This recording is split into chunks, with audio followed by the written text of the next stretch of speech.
Hello, guys.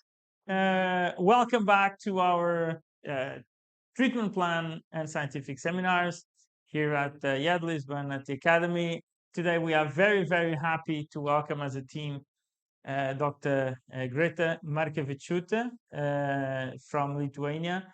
We have had the pleasure of having her for 2 months here in a clinical residency. And of course, we challenge people that come. So we challenge her to present today.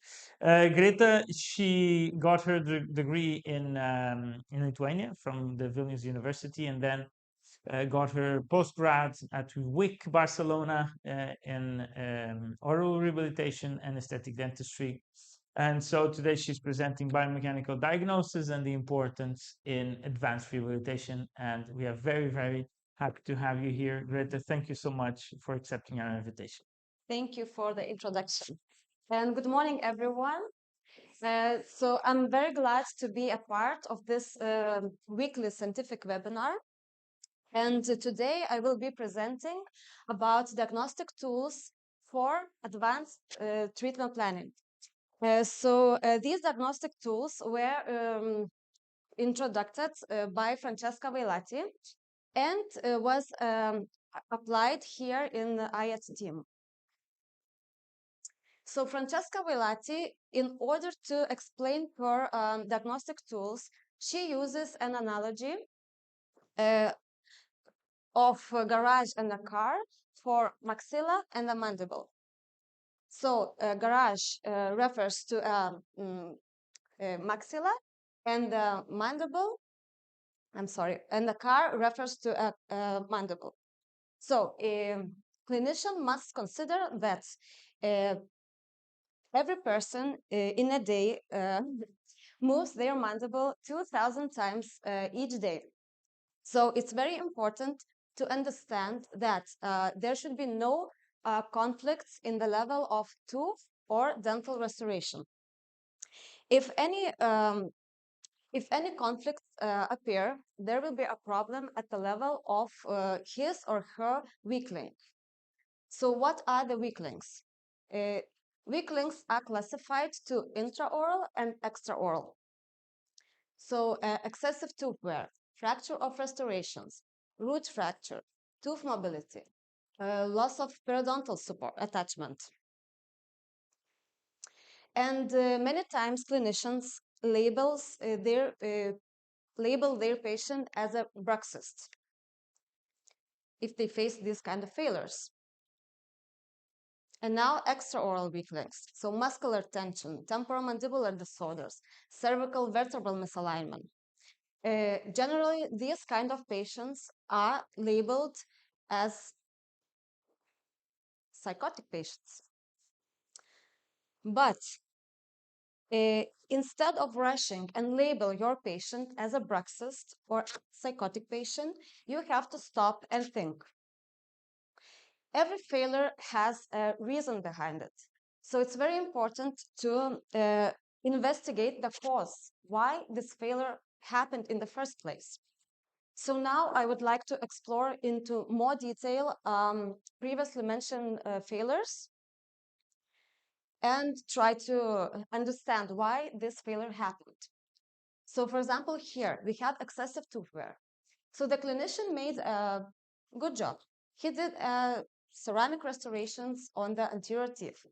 He prolonged those teeth. And by prolongation of the teeth, the anterior conflicts were exaggerated. And the weak link were shifted from the upper arch to the opposing arch. And the lower teeth started to wear down because of these conflicts. And now here we have lateral incisor restored by ceramic restoration. The clinician rushed to restore the damaged tooth, but he didn't address why this problem happened. So now he shifted the weak link from the crown to the roots. And because of that, we have to extract the tooth because due to the root fracture, because the initial reason was not removed. And occlusal trauma can affect the status of the periodontal health of the tooth.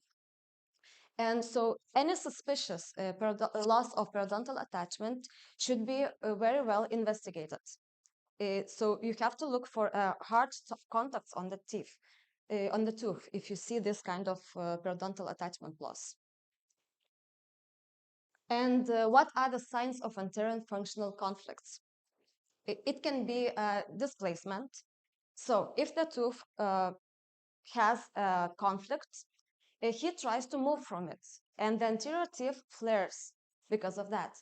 And if for some reason the tooth cannot flare, the tooth will face with wear because of this reason. So here are the examples. If you see something like opening diastema or constant tooth detachment from the lingual wire, you have to look why this has happened. And as I mentioned before, so if the tooth cannot flare and cannot move from its position, for example, because it has very good periodontal health, it has in the opposing arch has very abrasive materials such as ceramic, or it has an obstacle such as lingual wire, which is very well attached to the tooth, and it cannot move, then we have a wear. It can be horizontal or vertical. And now I would like to present you a new brand classification named No Brax classification.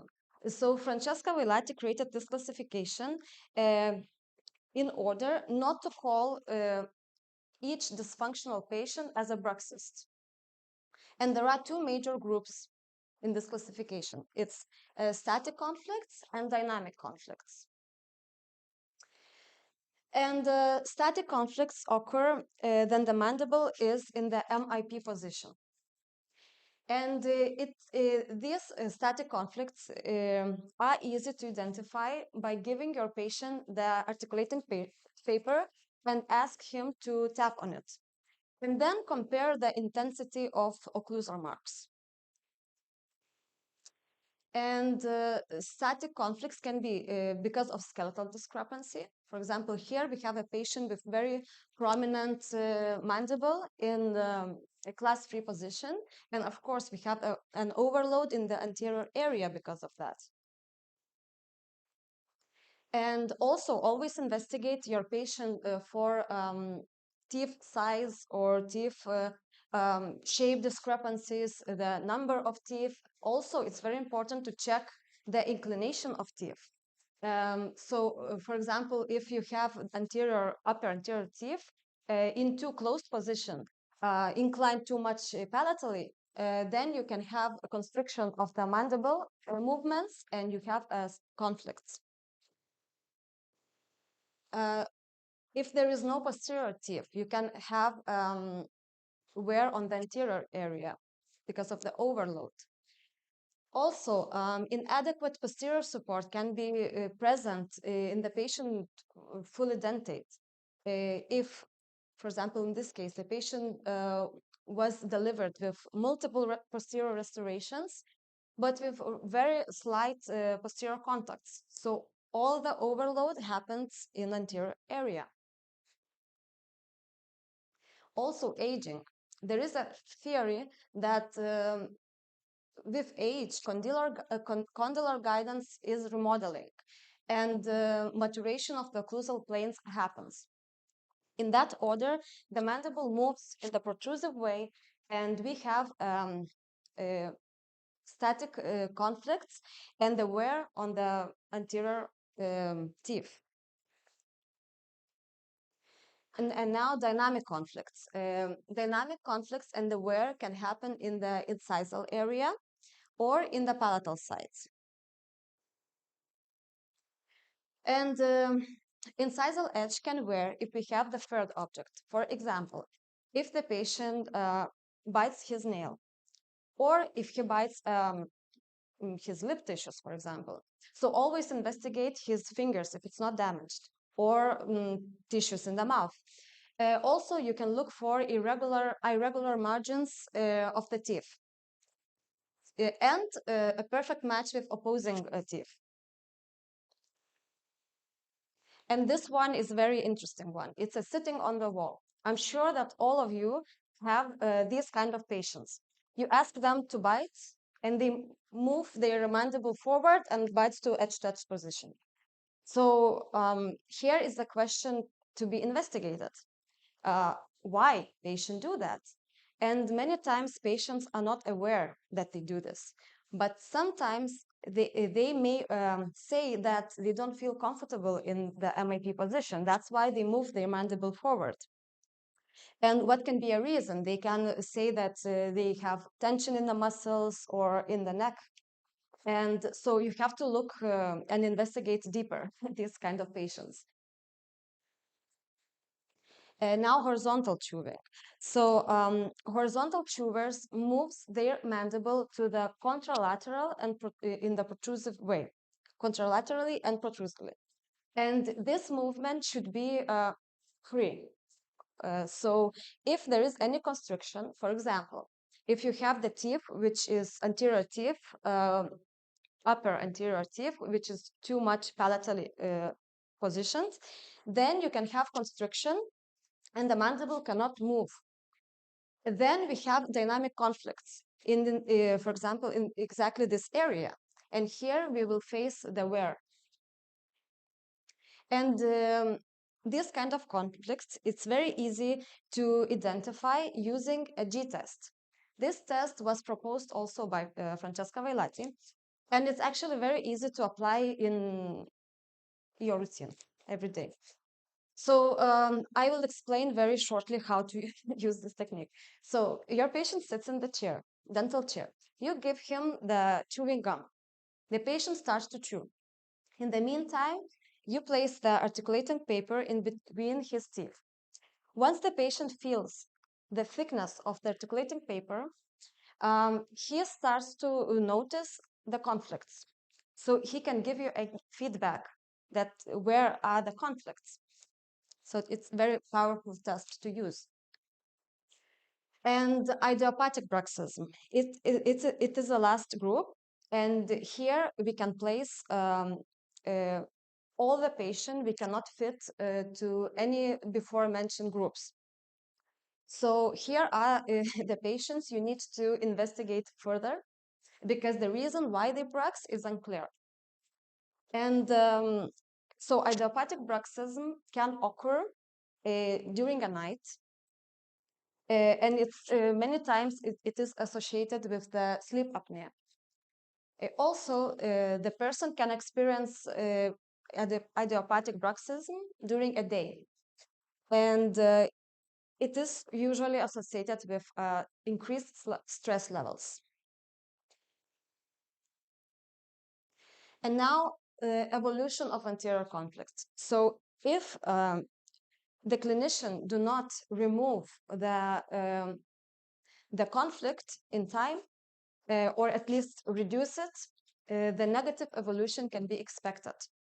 And the evolution depends on the chewing pattern. So if the patient is a horizontal chewer, he will experience explosive evolution. And if he is a vertical chewer, the evolution will be implosive. Always check your patient's masticatory muscles. If it's very active and hypertrophic, this is the most significant sign that the patient experiencing a negative evolution. And explosive patients are often referred as bruxists, since they often fracture dental restorations. And their weak link is incisal edges.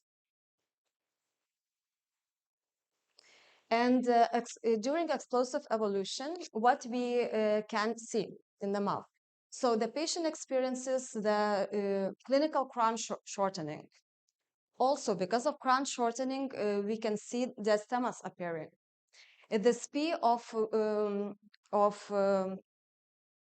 the curve of SPI is flattening, and the curve of Wilson is inverting.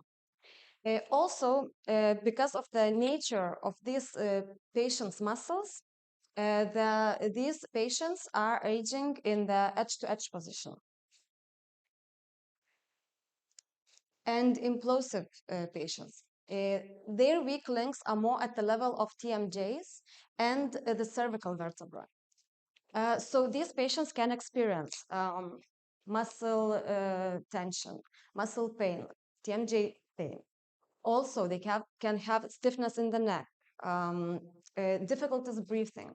So, but these kind of patients, they do not break incisal edges. So they are less concerned to the clinician. And many times clinicians do not know how to help this kind of patients. So often these patients are left to suffer in silence. And so during implosive evolution, we can see that the deep bite is aggravating because of the upper anterior teeth palatal side is wearing. Also, Wilson and speak curves are accentuating.